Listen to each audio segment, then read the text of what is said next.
C'était mon arrière-arrière-grand-père qui avait acheté.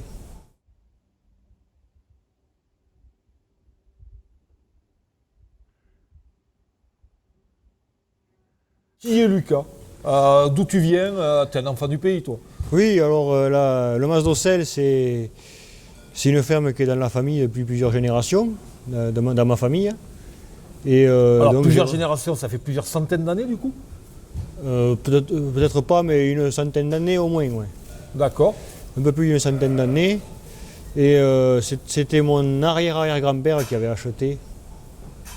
Donc c'était dans les années fin des années 1800, quoi.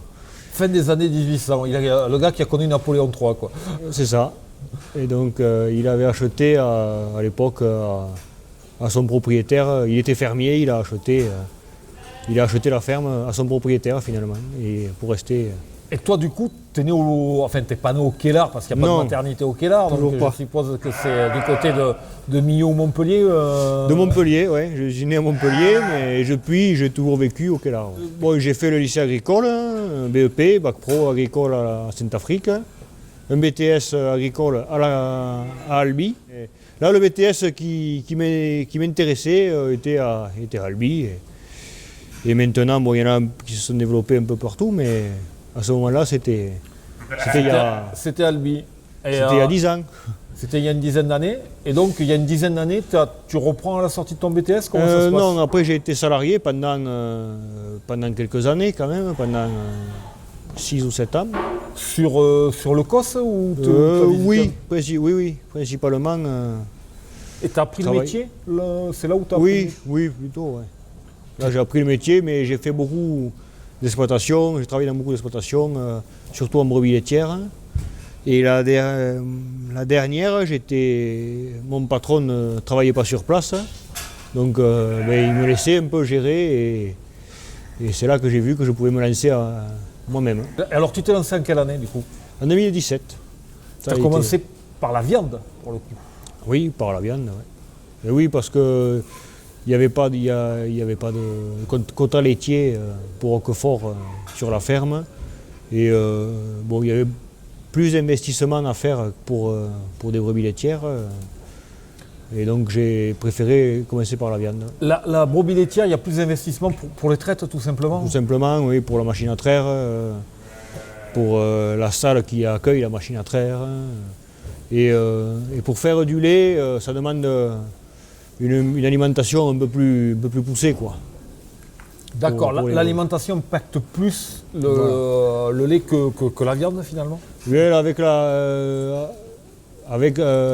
par rapport à la viande, on peut se permettre une alimentation un peu moins rigoureuse et on peut se permettre de mettre les brebis dehors plus souvent. Dans les parcours, dans les landes, là, manger de l'herbe simplement, ça fait de la viande, mais ça ne fait pas assez de lait, quoi. Pour l'instant, alors, ça a commencé, oui, avec 300 brebis viande, pour faire de l'agneau fini, qui font 35-40 kilos, poids d'abattage. Et puis dorénavant, on développe avec ma compagne Chloé, elle s'est installée avec moi, on est en GAEC, et on va développer un atelier poulet de chair, poule pondeuse, avec un abattage sur place, avec un bâtiment agréé pour l'abattage des poulets. Merguez, saucisses, après des coupes classiques de mouton, quoi, côtelettes, gigot tranché. Voilà, et au bout de 4 ans, vous embêtiez, donc Chloé qui est venue rejoindre dans le GAEC. Eh bien voilà, on aurait pu peut-être faire ça, mais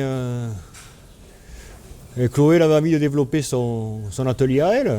Comment c'est accueilli dans les Bon, mais après, à petite échelle, il y a toujours eu au Mas d'Ossel, il y a toujours eu de la volaille, hein.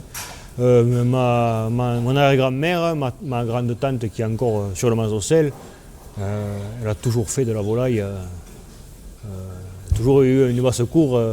D'accord, donc vous revenez aux premiers amours des arrière-grands-parents. Voilà, bon, ça se faisait plus. Il y avait moins de normes à ce moment-là, donc ça se faisait plus. Et puis bon, ça se faisait plus comme ça. sans emmerde finalement. D'accord, bon ben là vous allez... Là, eh ben, il faut se mettre aux normes, et il faut, pour pouvoir vendre dans des épiceries, dans des petites surfaces, dans des petits distributeurs, il faut au moins se mettre aux normes, et puis même pour faire la vente directe, il faut quand même une salle d'abattage.